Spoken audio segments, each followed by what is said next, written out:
أبها السياحية، أبها الدعوية، أبها السياحية، أبها الدعوية، سياحية دعوية حيوية نوعية، سياحية دعوية حيوية نوعية. خيمة أبها الدعوية تدعوكم كل عشية بمناشطها. إن الحمد لله نحمده ونستعينه ونستغفره ونتوب إليه، ونعوذ بالله من شرور أنفسنا وسيئات أعمالنا. من يهده الله فلا مضل له، ومن يضلل فلا هادي له. وأشهد أن لا إله إلا الله وحده لا شريك له، وأشهد أن محمدًا عبده ورسوله. بلغ الرسالة وأدى الأمانة ونصح للأمة وجاهد في الله حق جهاده حتى أتاه اليقين، تركنا على المحجة البيضاء ليلها كنهارها لا يزيغ عنها إلا هالك. وصلوات ربي وسلامه عليه وعلى آل بيته الطيبين الطاهرين وعلى من تبعهم بإحسان إلى يوم الدين. ثم أما بعد، أحبتي في الله، أبشروا برضوان الله وكرمه لكم، أبشروا بفضل الله وكرمه لكم، أبشروا بمحبته سبحانه وتعالى لأهل مجالس الذكر. وهو القائل سبحانه وتعالى في الحديث القدسي: وجبت محبتي للمتجالسين في. فما أعظمه من فوز وفضل لأهل مجالس الذكر يوم أن تحفهم الملائكة وتغشاهم الرحمة وتتنزل عليهم السكينة ويذكرهم الله في من عنده. فهم بمجالس الذكر يرتفعون عند الله، وهم والله يبتعدون عن تلك الظلمات، ظلمات المعاصي والجور والعصيان. بمجالس الذكر تمحى الذنوب وتغفر الكروب، وتغفر السيئات، وتزاح الكروب والهموم والأحزان عن كثير من الناس ممن يشتكونها اليوم. ووالله ما يشتكونها إلا بسبب تلك الظلمات التي تراكمت على قلوب كثير من الناس، موضوع غفل عنه كثير من الناس اليوم. وذلك أحبتي مصداقا لقول الله تعالى: وما أكثر الناس ولو حرصت بمؤمنين. وقال سبحانه: ولقد ذرأنا لجهنم كثيرا من الجن والإنس. ما هي صفاتهم؟ اسمع أخي يا رعاك الله، تدبر كلام الله، تدبر ما يقوله لك ربك سبحانه وتعالى، لأن فيه الخير والفائدة لك في الدنيا والآخرة. لماذا هم في جهنم والعياذ بالله من الجن والإنس؟ لأن الله وصفهم بصفات. قال الله: لهم قلوب لا يفقهون بها، ولهم أعين لا يبصرون بها، ولهم آذان لا يسمعون بها، أولئك كالأنعام بل هم أضل، أولئك هم الغافلون. فالله سبحانه وتعالى أضلهم وأبعدهم عن الحقيقة وعن الهداية وعن صراط الله المستقيم، لأنهم أوقعوا أنفسهم والعياذ بالله في بحار الظلمات من المعاصي والطغيان. موضوع له آثاره السيئة وعواقبه الوخيمة على الفرد والمجتمع والأمة اليوم. موضوع أحبتي ينبغي علينا أن نعيه بقلوبنا وبجوارحنا، وأن نستعد له ونعمل من أجله، لأن به والله صلاحنا وفوزنا وربحنا في الدنيا والآخرة. إنها ظلمات بعضها فوق بعض، إنها ظلمات المعاصي يا عباد الله. فهل ننتبه من غفلتنا؟ وخصوصا والأمة اليوم تمر بأزمات ونكبات متتالية جعلتها في الحضيض بعد أن كانت في العلياء. ما السبب في هوانها وذلها؟ ما السبب؟ إنها ظلمات المعاصي إنها ظلمات الجهل والذنوب والموبقات، إنها ظلمات العصيان لله وترك الانقياد له سبحانه وتعالى، إنها ظلمات التعدي والجور والظلم للنفس التي تؤدي بصاحبها إلى النار والخلود فيها والعذاب المهين، إنها ظلمات الفسوق والعصيان والكفر والطغيان وعصيان المنان، إنها ظلمات الخطايا والسيئات والإثم والفساد والعتو والإصرار. كل ما تسمعونه من الأسماء هي أسماء لتلك الظلمات ذكرها الله في القرآن وبينها لنا نبينا محمد صلى الله عليه وسلم في سنته. إنها ظلمات الفتنة بالدنيا والمال والأولاد والزوجة، إنها ظلمات ضعف الإيمان واليقين بالله وعدم المراقبة له سبحانه وعدم محبته وإجلاله وتعظيمه سبحانه وتعالى في أوامره ونواهيه. إنها ظلمات الشبهات التي توقع بصاحبها في القتل والإجرام وهتك الأعراض وقتل الأنفس المعصومة البريئة بدون وجه حق. إنها كذلك ظلمات الشهوات للنفوس من معاصٍ وبدع ومحرمات حتى توقع بصاحبها في الشرك والعياذ بالله. إنها ظلمات، نعم والله، سببها ما هو سببها؟ الشيطان.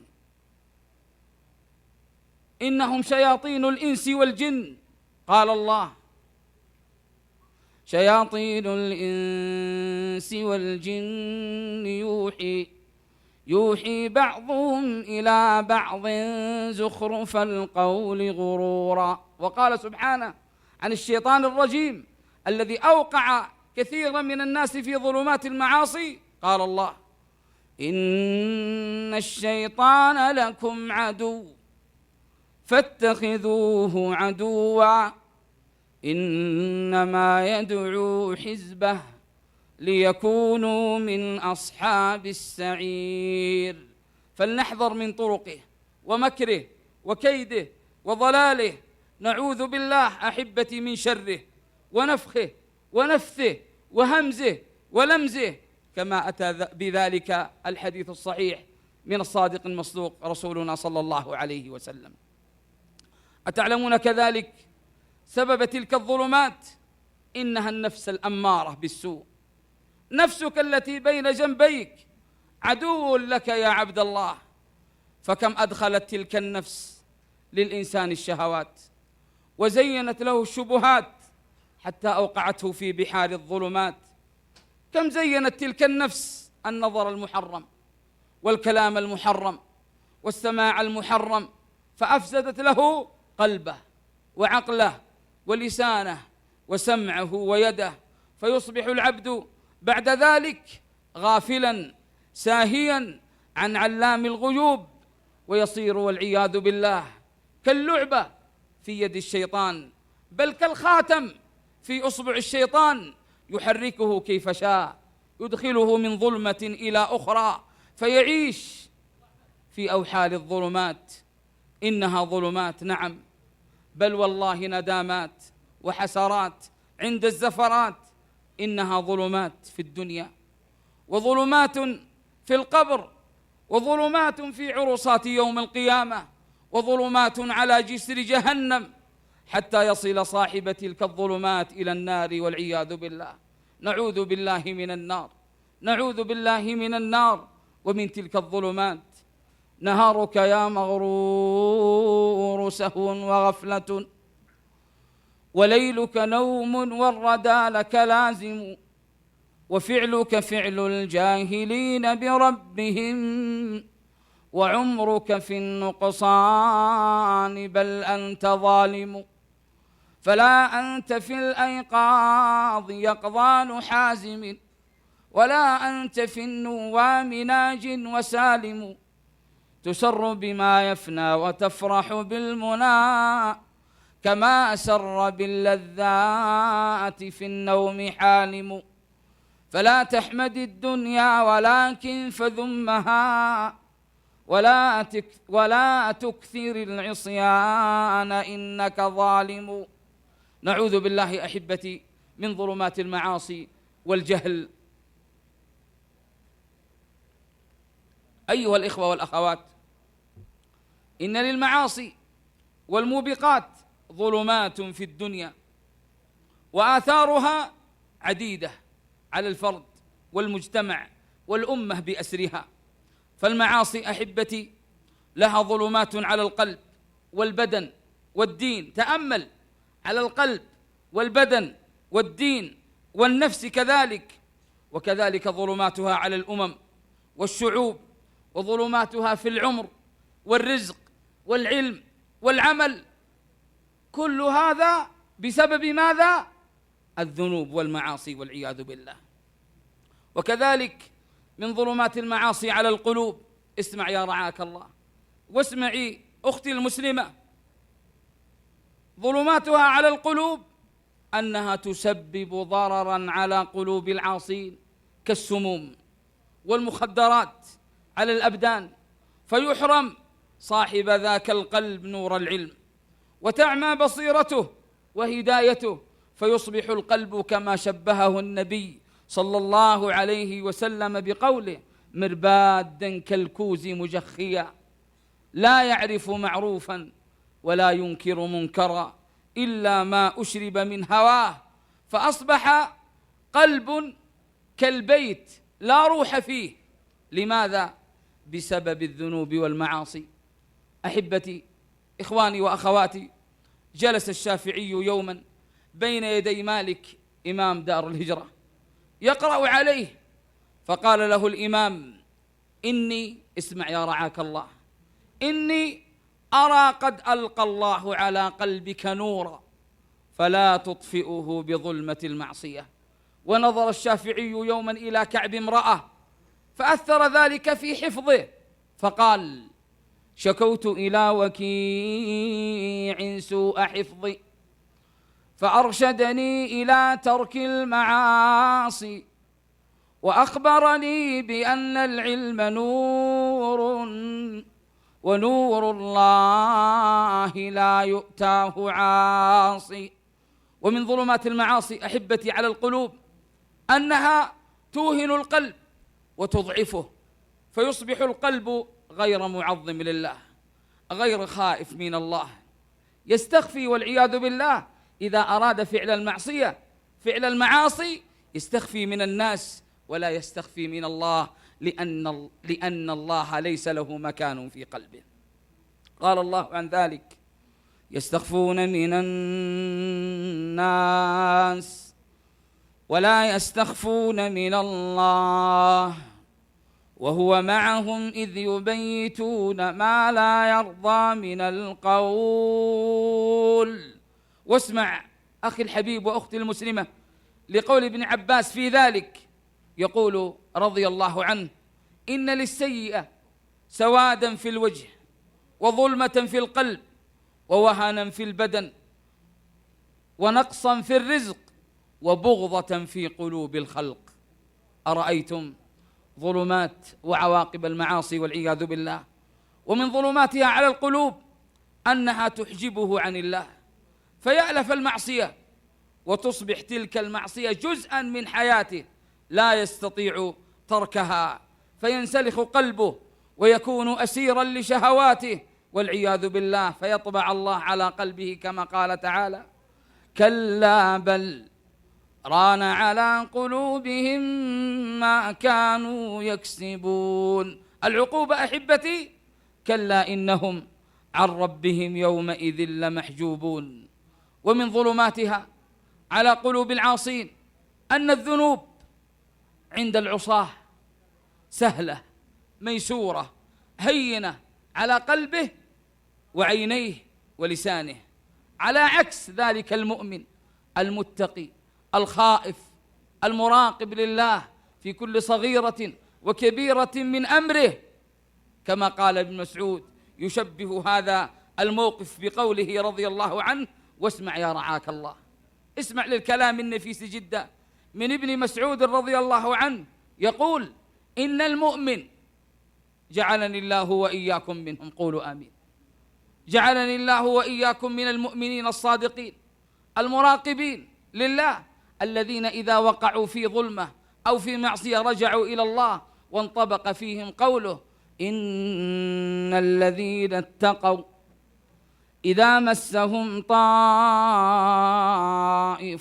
من الشيطان تذكروا فإذا هم مبصرون، وإخوانهم أهل الظلمات والمعاصي يمدونهم في الغي ثم لا يقصرون. يقول مسعود: إن المؤمن يرى ذنوبه كأنه قاعد تحت جبل خاف أن يقع عليه، وإن الفاجر يرى ذنوبه كذباب مر على أنفه فقال به هكذا.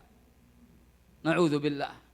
والله أحبتي، والله أحبتي، إن أعظم ما يفقد ذلك العاصي أنه يفقد نور العلم ونور الإيمان ونور القرآن، فلا يستطيع أن يعظم الله. كثير من الناس يشتكي من وحشة في قلبه وهموم وغموم وأحزان، يقول: أنا لا أستطيع أن أبكي من خشية الله، أنا لا أتأثر من آيات الله، أنا لا أخضع مع آيات الله. فأقول: أخي الحبيب، ارجع إلى نفسك فانهها عن غيها، ابتعد عن تلك الظلمات، ستجد الراحة والسكينة والطمأنينة والأنس بالله سبحانه وتعالى.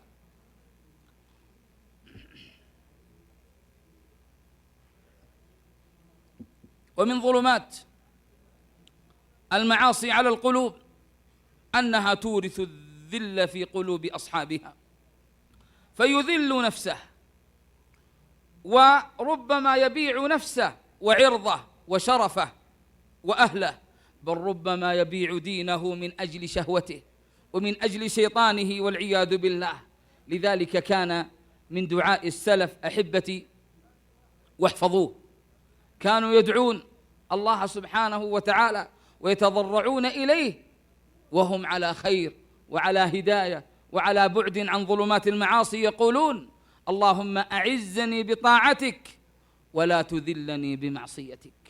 وكان الشيخ ابن باز رحمه الله سماحة الوالد، نسأل الله أن يعلي قدره ويرفع منزلته عند ربنا سبحانه وتعالى، كان يكثر من دعاء كما أخبرني أحد تلاميذ الشيخ، كان يقول: اللهم استعملني في طاعتك، اللهم استعملني في طاعتك. فإذا استعملك الله في طاعته صرف الله عنك الوقوع في المعصية وفي ظلمات المعاصي. أبى الله أحبتي إلا أن يذل من عصاه. ووالله إنك تنظر إلى قلوب العاصين الظالمين فترى فيها الذل وترى فيها الحزن والإكفهرار والهموم والغموم. رأيت الذنوب تميت القلوب وقد يورث الذل إدمانها، وترك الذنوب حياة القلوب، وخير لنفسك عصيانها. خير لك يا عبد الله أن تبتعد عن الذنوب أو تقلل منها حتى ترتفع بنفسك وتشعر بلذة الإيمان والسعادة والأنس بالله سبحانه. ومن ظلمات المعاصي على القلوب أحبتي، اسمع وتأمل، أنها تطفئ غيرة القلب، فلا يغار ذلك العاصي على نفسه من المعاصي ولا على أهله ولا على الناس، فيشاهد هو وأهله الفحش والفجور والمنكر عبر الفضائيات، يشاهد الخنا والعهر فلا يحرك ساكنا، بل ربما والعياذ بالله أثار غيره إلى المشاهدة وقال: انظر وشاهد. لماذا أحبتي؟ لأن الغيرة في قلب ذاك العاصي قد ماتت من كثرة الذنوب والمعاصي والعياذ بالله. أيها الأحبة، أرأيتم الظلمات؟ أرأيتم ذهاب الحياء من قلوب العاصين؟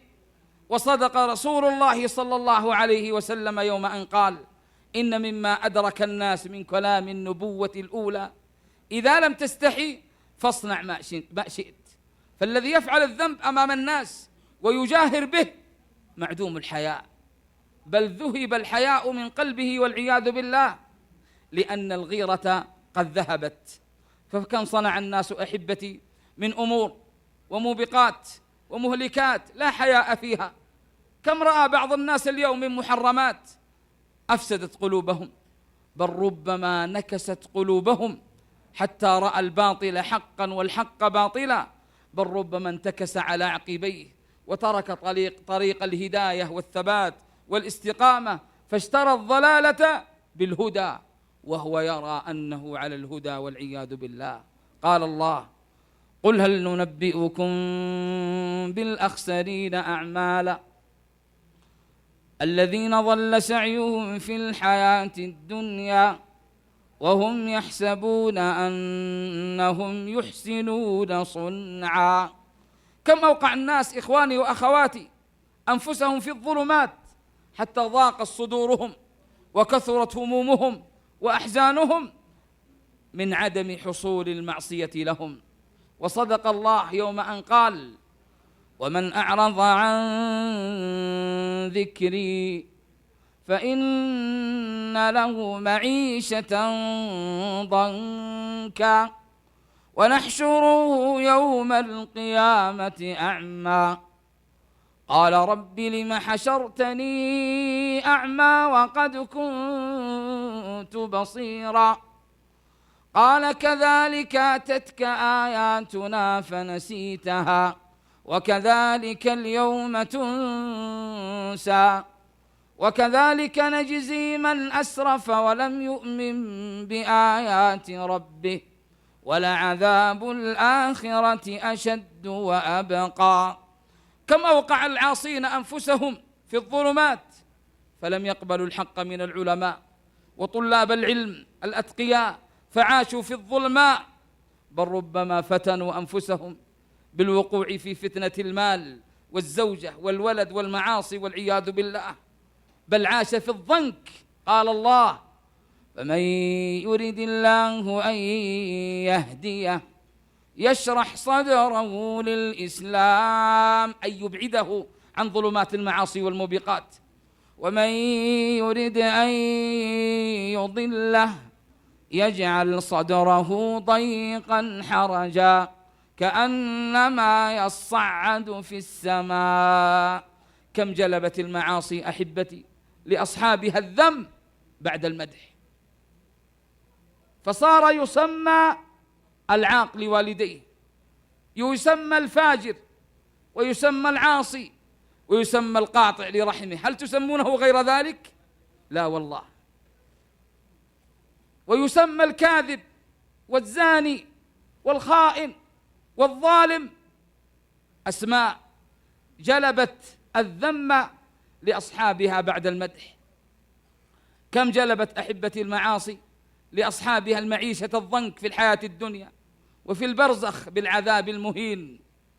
كم جلبت المعاصي لأصحابها الصحبة الفاسدة السيئة التي تجره إلى الرذيلة، فيجتمع عنده قرين السوء والشيطان معه.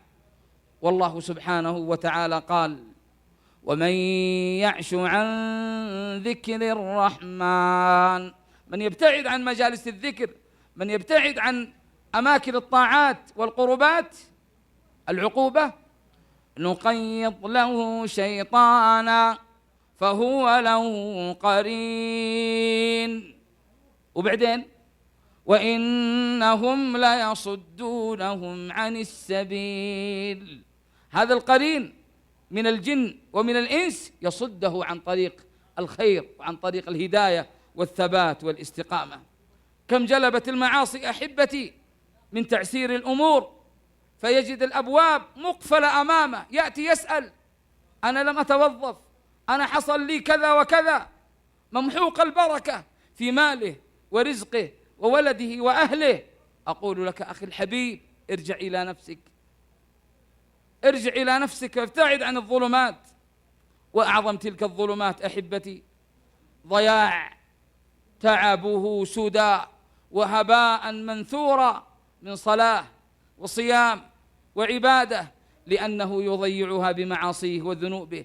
فهو الذي عناه النبي صلى الله عليه وسلم بقوله: المفلس يوم القيامة. فإلى متى الركون أحبتي؟ إلى متى الركون إلى الشهوات والملذات؟ إلى متى نترك الباقيات الصالحات؟ إلى أن يفجأك الموت وأنت على لهوك، إلى أن يفجأك الموت.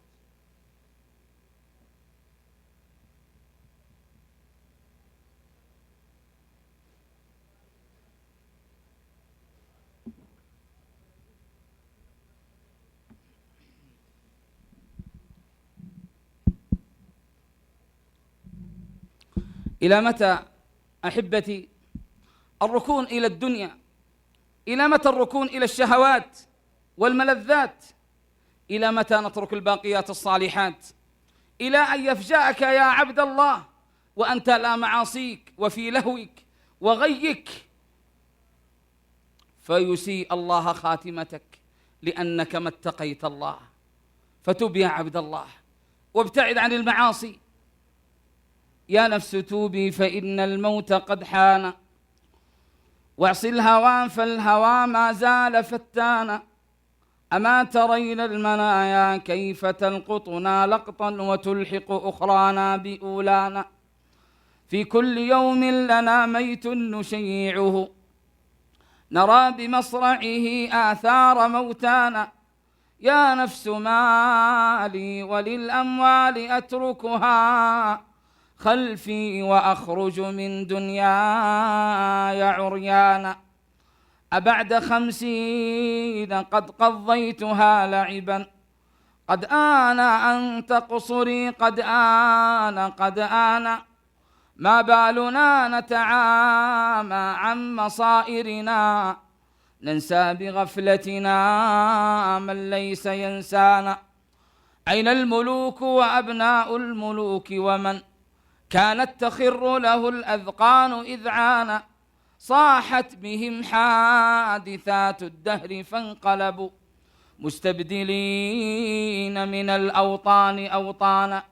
خلوا مدائن كان العز مفرشها، واستفرشوا حفرا غبرا وقيعانا.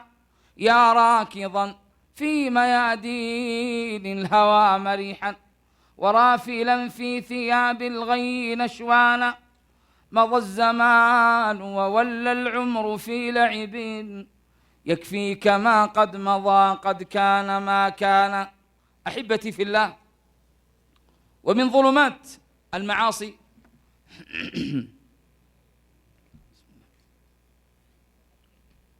ظلماتها على الدين، وهذا والله من أعظم البلية، أن الدين يقل ويضعف، بل يكاد يتلاشى، فما يكاد يقع ذلك الإنسان في معصية حتى يصعب عليه التخلص من أخرى، فتحرمه تلك المعاصي الطاعة، بل ربما تثبطه عن عمل الصالحات، بل ربما تدخله في اللعن والغضب من الله إذا ارتكب كبائر السيئات.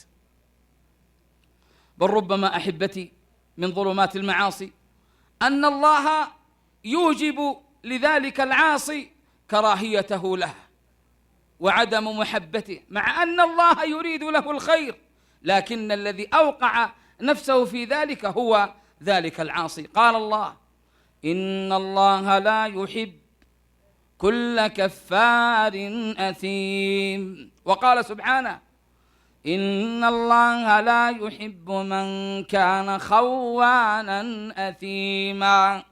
وكلها ظلمات.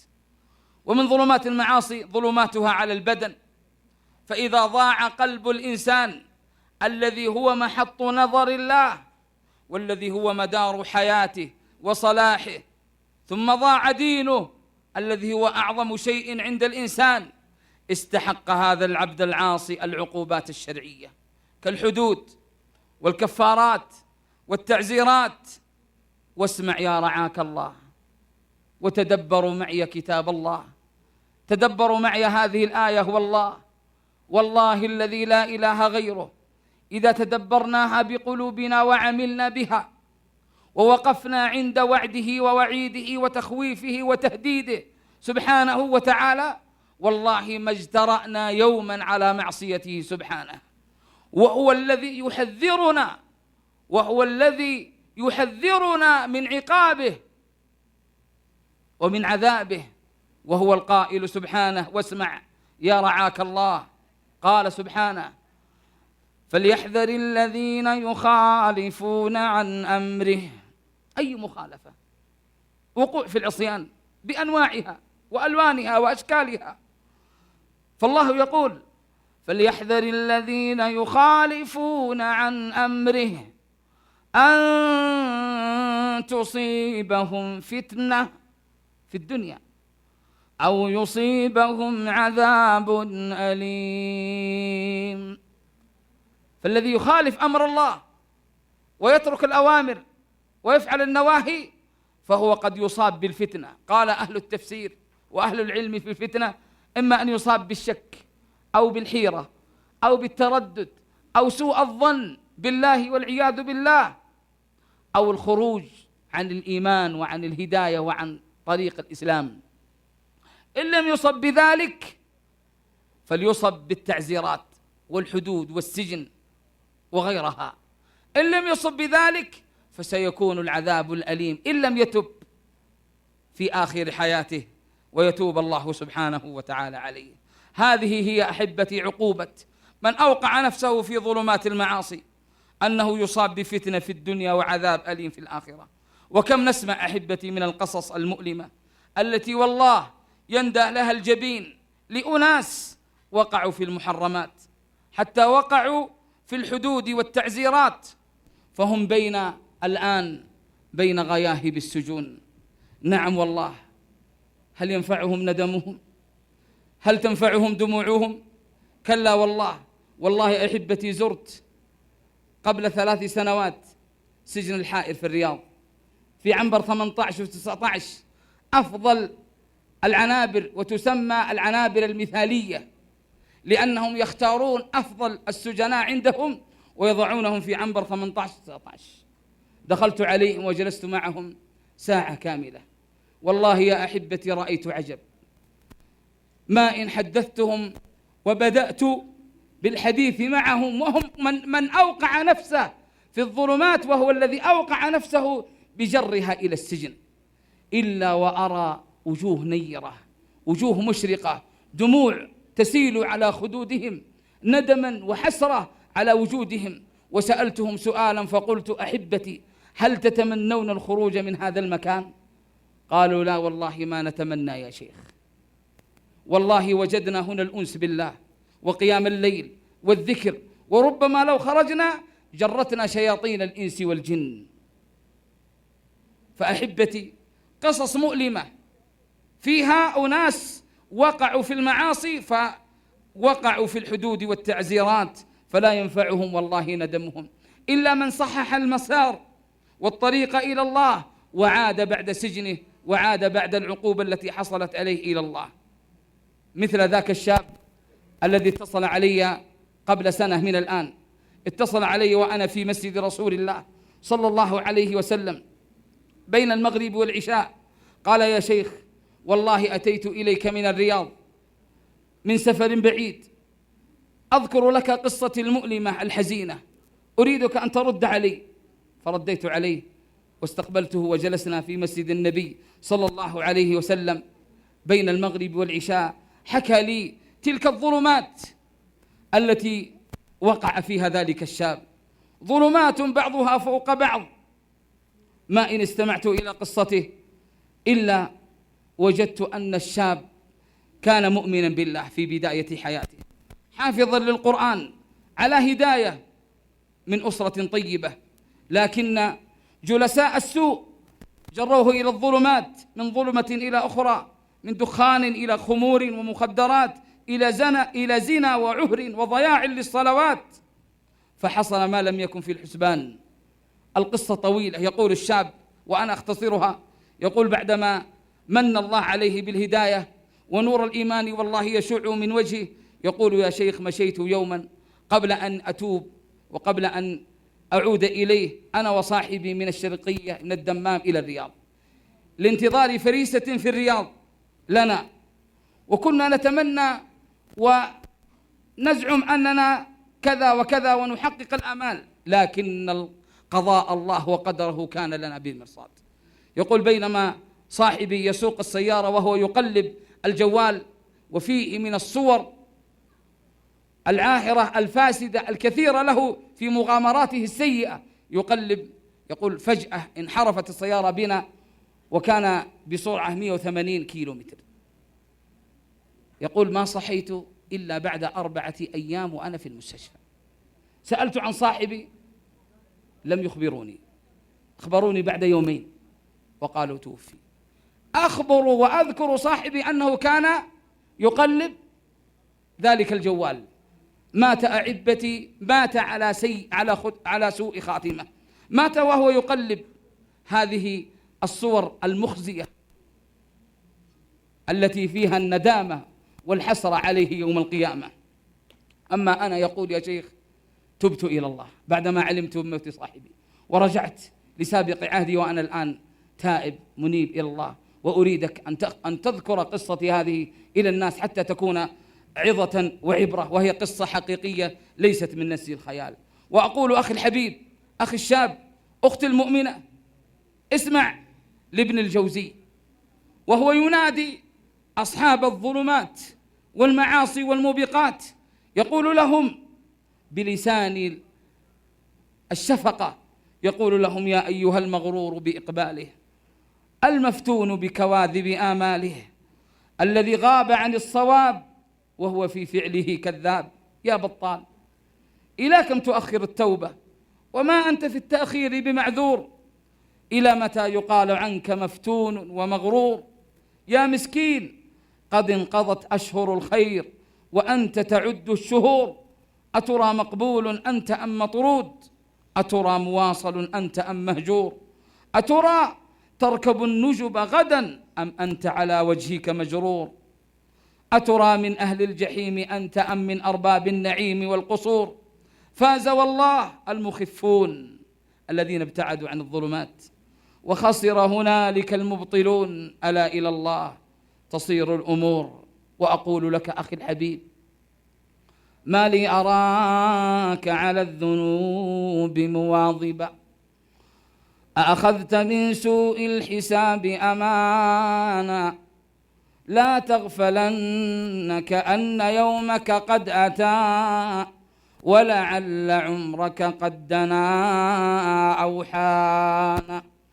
ومضى الحبيب لحفر قبره مسرعا، وأتى الصديق فأنذر الجيران، وأتوا بغسال وجاءوا نحوه، وبدا بغسلك ميتا عريانا، فغسلت ثم كسيت ثوبا للبلا، ودعوا لحمل سريرك الإخوان، وأتاك أهلك للوداع فودعوا، وجرت عليك دموعهم غدرانا، فخف الإله فإنه من خافه سكن الجنان مجاور الرضوان، جنات عدن لا يبيد نعيمها أبدا، يخالط روحه ريحانا.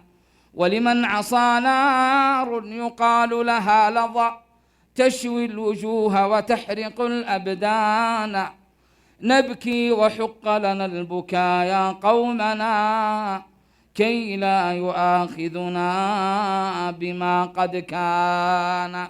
نسأل الله أن يغفر لنا وأن يتجاوز عن تقصيرنا وخطئنا وعمدنا وجهلنا وإسرافنا في أمرنا، وكل ذلك عندنا. أحبتي، ومن ظلمات المعاصي ظلماتها على الرزق، فالمعاصي أحبتي تحرم الرزق وتزيل النعم وتحل النقم، وما نزل كما قال النبي صلى الله عليه وسلم بلاء إلا بذنب، ولا رفع إلا بتوبة. وقال سبحانه: ذلك بأن الله لم يك مغيرا نعمة أنعمها ذلك بأن الله لم يك مغيرا نعمة أنعمها على قوم حتى يغيروا ما بأنفسهم. فالمعاصي تمحق البركة في العمر والعلم والعمل، فيعمر العاصي 100 سنة 80 سنة أو أكثر أو أقل، ولكنها ظلمات في ظلمات. بل ربما يعمر ذلك الطائع الشاب 17-16 سنة مع القرآن ويموت في هذا السن وهو في أنوار وفي تقوى وفي هداية وثبات. نسأل الله ذلك لشبابنا ولفتياتنا. ومن ظلمات المعاصي ظلماتها أحبتي على الأمم والشعوب التي كانت قبلنا. تأمل وانظر في الأمم السابقة ما سبب هلاكهم وما سبب دمارهم وكيف قص الله علينا أحوالهم. فبالله عليكم قولوا لي، ما الذي أخرج الأبوين من الجنة من دار اللذة والنعيم إلى دار الآلام والأحزان والمصائب؟ أليست ظلمات الذنوب والمعاصي؟ ما الذي أغرق أهل الأرض كلهم حتى على الماء فوق رؤوس الجبال؟ أليست الذنوب والمعاصي؟ ما الذي سلط الريح على قوم عاد حتى ألقتهم موتى على وجه الأرض كأنهم أعجاز نخل خاوية؟ أليست الذنوب والمعاصي؟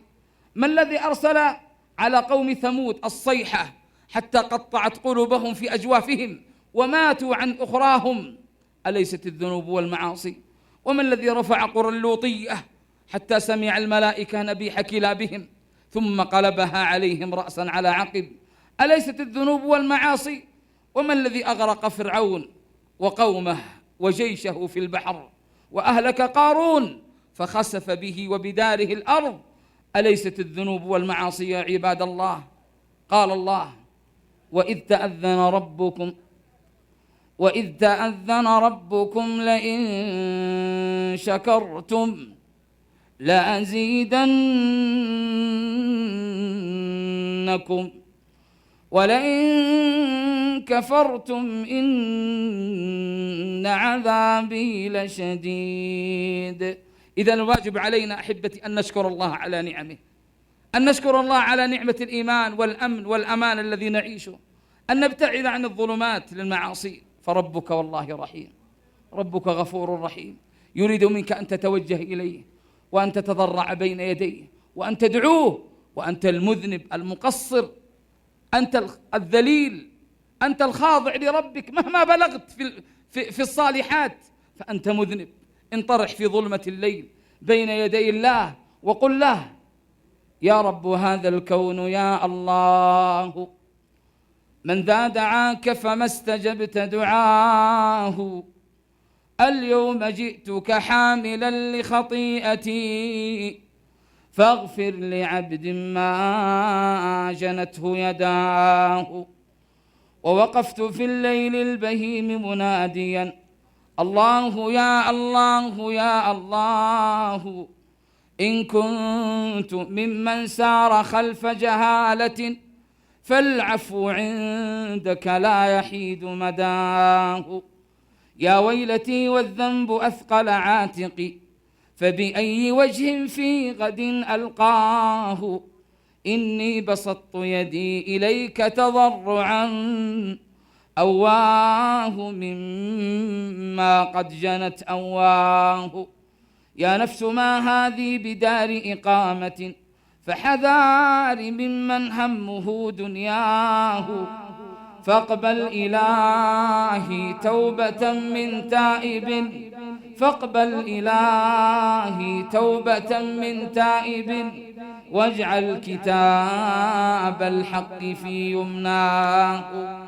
أحبتي، من ظلمات المعاصي كذلك اسمع: نزول العقوبات المهلكة والأمراض الفتاكة والأوجاع المستعصية مثل الطاعون والإيدز ومنع القطر من السماء وغيرها. بل محو البركة، تنزل الأمطار ولا يوجد بركة، ولولا البهائم والله أحبتي لم يمطروا كما قال النبي صلى الله عليه وسلم. وكذلك من العقوبات تسلط أعداء الدين من اليهود والنصارى ومن شايعهم على الأمة اليوم، كما قال النبي: تداعى عليكم الأمم كما تداعى الأكلة إلى قصعتها. قالوا: أمن قلة نحن يومئذ يا رسول الله؟ قال: لا، ولكنكم يومئذ كثير، غثاء كغثاء السيل. ولينزعن الله المهابة من صدور أعدائكم وليقذفن في قلوبكم الوهن. قالوا: وما الوهن يا رسول الله؟ قال: حب الدنيا وكراهية الموت. اسمع وتأمل هذا الحديث لتعلم علم اليقين من ظلمات المعاصي نزول العقوبات المهلكة. فعن عبد الله بن عمر رضي الله عنهما قال: أقبل علينا رسول الله صلى الله عليه وسلم فقال: يا معشر المهاجرين، 5 إذا ابتليتم بهن وأعوذ بالله أن تدركوهن لم تظهر الفاحشة في قوم حتى يعنوا بها إلا فشى فيهم الطاعون والأوجاع التي لم تكن مضت في أسلافهم الذين مضوا، ولم ينقصوا المكيال والميزان إلا أخذوا بالسنين وشدة المؤنة وجور السلطان عليهم، ولم يمنعوا زكاة أموالهم إلا منعوا القطر من السماء ولولا البهائم لم يمطروا، ولم ينقضوا عهد الله وعهد رسوله إلا سلط الله عليهم عدوا من غيرهم فأخذوا بعض ما في أيديهم، وما لم تحكم أئمتهم بكتاب الله ويتخيروا ما أنزل الله إلا جعل الله بأسهم بينهم. حديث أخرجه ابن ماجه والحاكم وصححه ووافقه الذهبي وصححه العلامة الألباني يرحم الله الجميع. أحبتي في الله،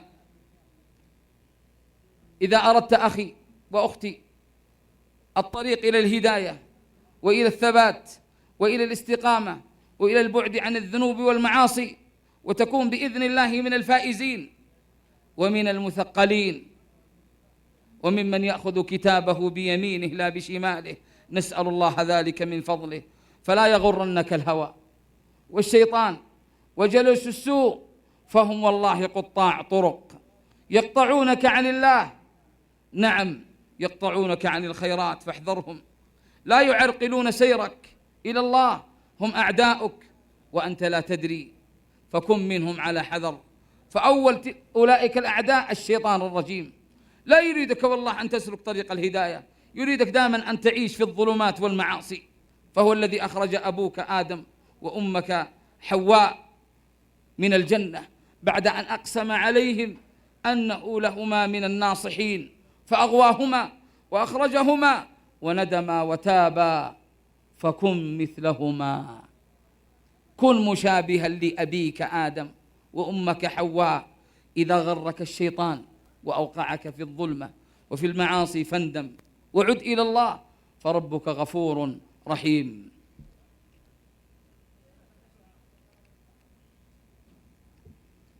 أحبتي، لنذكر آية في سورة الرعد حتى نعلم خطر الشيطان وما هي خطواته ومكره وكيده في إيقاع كثير من الناس اليوم في ظلمات المعاصي.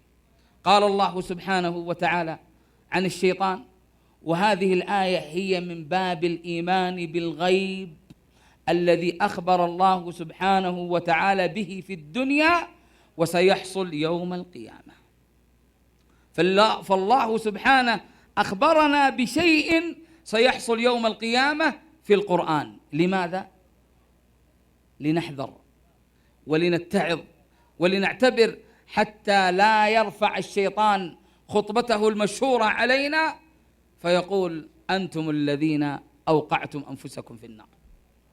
اسمع وتأمل وتدبر قول الله تعالى، قال سبحانه: وقال الشيطان لما قضي الأمر إن الله وعدكم وعد الحق ووعدتكم فأخلفتكم وما كان لي عليكم من سلطان إلا أن دعوتكم فاستجبتم لي فلا تلوموني ولوموا أنفسكم ما أنا بمصرخكم وما أنتم بمصرخي إني كفرت بما أشركتمون من قبل إن الظالمين لهم عذاب أليم. يتبرأ الشيطان منهم وهو معهم في النار، يتبرأ أنه ليس هو الذي أوقعهم في الذنوب والمعاصي، وهو الموحد، وجعلهم هم أهل الشرك والعناد والاستكبار والظلمات والعياذ بالله. كذلك أحبتي العدو الثاني النفس، نفسك التي بين جيبيك لطالما زينت لك المعاصي وأوقعتك في المنكرات وأبعدتك عن طريق الصالحات والخيرات، فاحذرها، لأن الله يقول إن النفس لأمارة بالسوء إلا ما رحم ربي. فكم أودت بصاحبها في مهالك وزلات، وكم زينته في الباطل وقبحت الحسن، فاحذرها، فإنها كما قال أهل العلم عن النفس عقرب تلدغ وثعلب يروغ، نعوذ بالله. فتحتاج النفس أحبتي إلى تربية وعزيمة صادقة وحزم لها، فالنفس لها إقبال وإدبار، فإذا أقبلت فألزمها الطاعة، وإذا أدبرت فألزمها الفرائض. ولا تعجز أخي الحبيب وأختي المسلمة عن المجاهدة والإخلاص، فهما والله أفضل طريق للهداية. قال الله: والذين جاهدوا فينا لنهدينهم سبلنا وإن الله لمع المحسنين. كذلك من أعداء على الطريق رفقاء السوء، هم شياطين الإنس الذين يقعدون بكل صراط يصدون عن سبيل الله وعن الآخرة. فكم أغووا من مستقيم، وكم هتكوا من أستار، وكم انتهكوا من أعراض. يكفيك أخي الحبيب وأختي المسلمة قول النبي صلى الله عليه وسلم: مثل الجليس الصالح والجليس السوء كحامل المسك ونافخ الكير. نعم والله، احذر أخي الحبيب تلك الظلمات وتب إلى الله وعد إليه. هذه هي ظلمات المعاصي والموبقات على أصحابها في الدنيا. أما ظلماتها عند السكرات واللحظات الحاسمة فندامات وحسرات وآهات. قال الله: حتى إذا جاء أحدهم الموت قال رب ارجعون لعلي أعمل صالحا فيما تركت، فيجاب بالتهكم والسخرية: كلا فقد أمهلناك، كلا فقد تركناك، كلا فقد أعطيناك من النعم العظيمة وما تدبرت وما شكرت الله، الآن تتوب، الآن ترجع. كلا إنها كلمة هو قائلها ومن ورائهم برزخ إلى يوم يبعثون. عند اللحظات الحاسمة أحبتي، عند السكرات تسود وجوه فلا توفق لقول لا إله إلا الله. لماذا؟ ظلمات المعاصي والموبقات. عند اللحظات يقال لتلك النفس: أيتها النفس الخبيثة. لماذا قيل لها خبيثة؟ لأنها خبثت في الدنيا بظلمات المعاصي. اخرجي إلى سخط من الله وغضب، فتتفرق في جسده فينزعها كما ينتزع السفود من الصوف المبلول. عند اللحظات تنطق الألسن والأعين والقلوب بما كانت عليه في الدنيا من ظلمات المعاصي، فمنهم من يقول بكلمة الكفر، ومنهم من ينطق بأغنية المجون والحب والهيام، ومنهم من ينطق بإرادة الزنا واللياط والعياذ بالله، ومنهم من يسلب الإيمان، ومن شب على شيء شاب عليه. ونقف للأذان.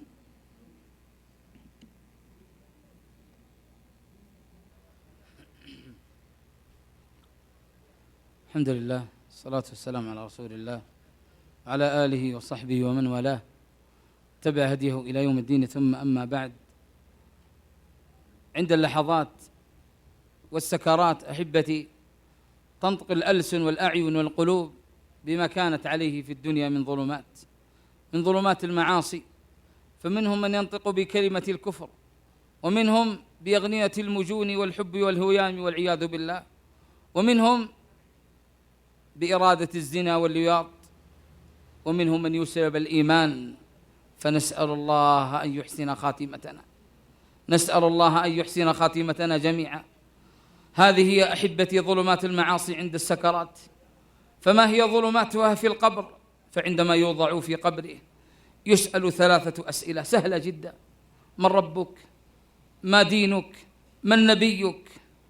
الموفق الذي وفقه الله عن بعد عن الذنوب والمعاصي يستطيع الجواب لهذه الأسئلة. أما الذي قد أوقع نفسه في المعاصي فلا يوفق، فيقول ها لا أدري، فيكون العقاب لا دريت ولا تليت، فيضرب بمطرقة من حديد يغوص في الأرض 70 ذراعا. فإلى متى أحبتي؟ إلى متى ونحن نوقع بأنفسنا في المعاصي والظلمات؟ إلى متى يا نفس قد طاب في إمهالك العمل، فاستدركي قبل أن يدنو لك الأجل. إلى متى أنت في لهو وفي لعب يغرك الخادعان الحرص والأمل، وأنت في سكر لهو ليس يدفعه عن قلبك الناصحان العتب والعذل. فزودي لطريق أنت سالكه فيها فعما قليل يأتك المثل، ولا يغرك أيام الشباب ففي أعقابها الموبقان الشيب والأجل. يا نفس توبي من العصيان واجتهدي، ولا يغرنك الإبعاد والملل. ثم احذري موقفا صعبا لشدته يغشى الورى المتلفان الحزن والوجل، ويختم الفم والأعضاء ناطقة ويظهر المفصحان الخط والخطل، ويحكم الله بين الخلق معدلة فتذكر الحالتان البر والزلل. نسأل الله أن يغفر لنا وأن يتجاوز عنا. أحبتي، أما ظلمات المعاصي بعد القبر في عرصات يوم القيامة وعلى جسر جهنم كما قال الله سبحانه وتعالى، فاسمع كلام الله في ذلك يوم أن حكى موقف الفريقين من الناس، فقد ذكر أهل الإيمان وأهل التقوى والمراقبة بقوله: يوم ترى المؤمنين والمؤمنات يسعى نورهم بين أيديهم وبأيمانهم، بشراكم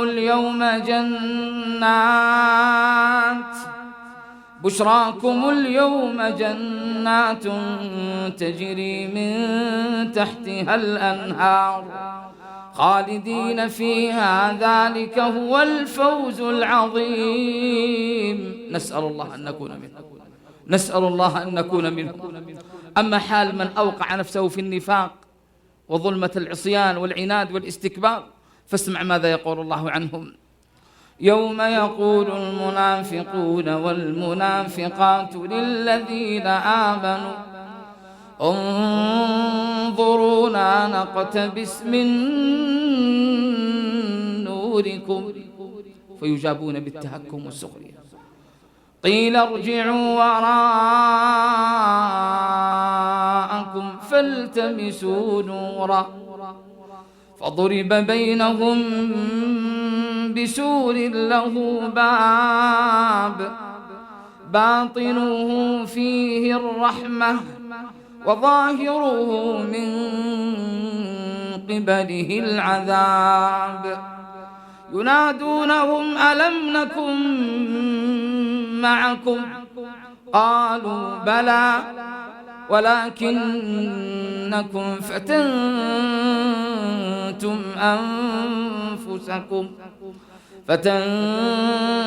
أنفسكم وتربصتم وارتبتم وغرتكم الأماني حتى جاء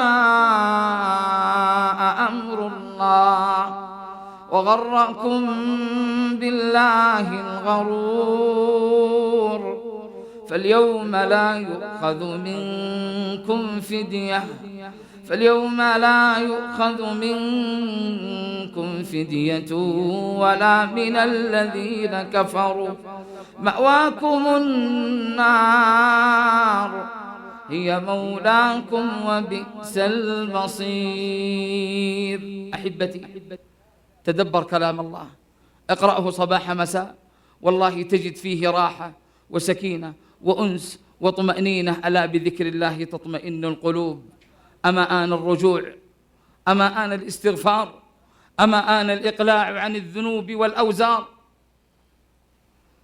أما آن لك أخي الحبيب أن تنطرح بين يدي ربك وتقول له خاشعا خاضعا مستكينا له: أتيتك راجيا يا ذا الجلال ففرج ما ترى من سوء حالي، عصيتك سيدي ويلي بجهلي وعيب الذنب لم يخطر ببالي. إلى من يشتكي المملوك إلا إلى مولاه يا مولى الموالي، فويلي ليت أمي لم تلدني ولا أعصيك في ظلم الليالي. وها أنا ذا عبيدك عبد سوء ببابك واقف يا ذا الجلال، فإن عاقبت يا ربي فإني محق بالعذاب وبالنكال، وإن تعفو فعفوك أرتجيه ويحسن إن عفوت قبيح حالي. ألم يئن للقلوب القاسية أن تلين إلى ربها؟ ألم يحن الوقت أخي الشاب وأختي المسلمة؟ ألم يحن لمن عصى الله أن يتوب إليه وأن يعود إليه عودة صدق؟ ألم يئن للذين آمنوا أن تخشع قلوبهم لذكر الله وما نزل من الحق، ولا يكونوا كالذين أوتوا الكتاب من قبل فطال عليهم الأمد فقست قلوبهم وكثير منهم فاسقون. نسأل الله أحبتي بمنه وكرمه وبأسمائه الحسنى وصفاته أن يبعدنا عن ظلمات المعاصي والموبقات. اللهم أبعدنا عن ظلمات المعاصي يا ذا الجلال والإكرام.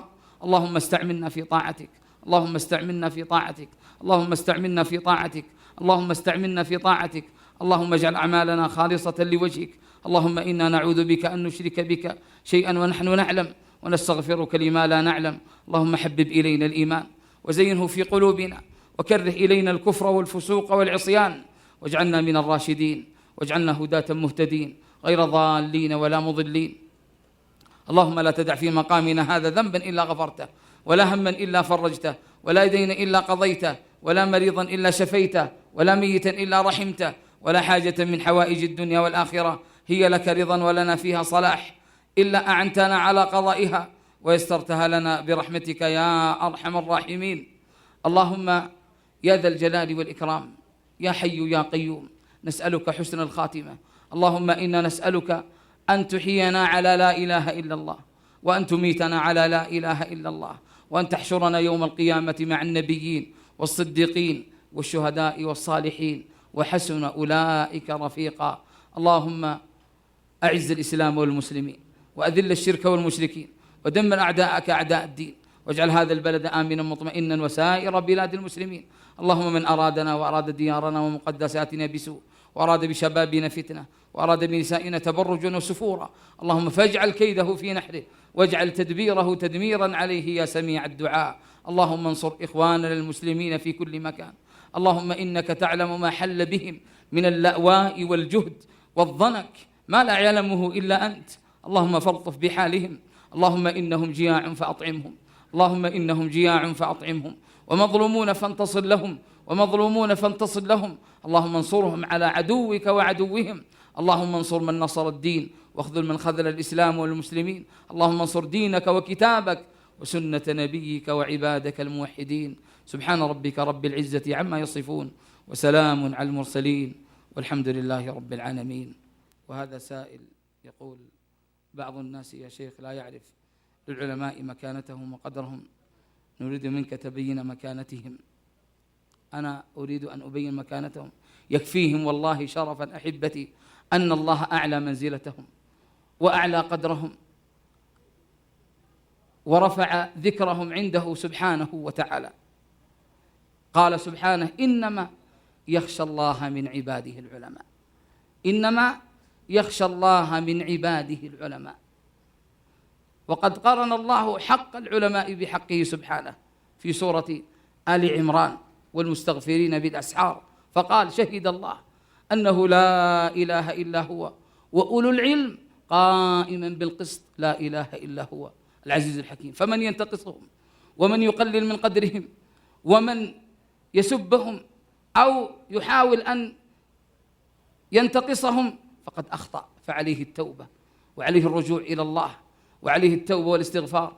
ووالله يكفينا أحبتي شرفا للإنسان أن يحب العلماء حتى ولو لم تكن معهم موافق في الفتوى، يكفيك أن تحبهم، لأن النبي صلى الله عليه وسلم قال: المرء مع من أحب. نسأل الله أن يحشرنا مع العلماء الربانيين، ونسأل الله أن يحشرنا مع نبينا محمد صلى الله عليه وسلم، إنه ولي ذلك والقدر عليه. السلام عليكم ورحمة الله وبركاته.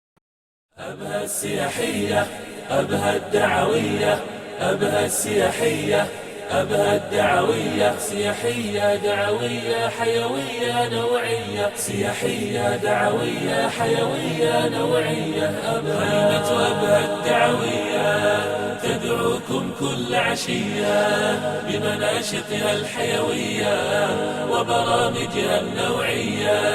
خيمة أبها الدعوية تدعوكم كل عشية بمناشطها الحيوية وبرامجها النوعية.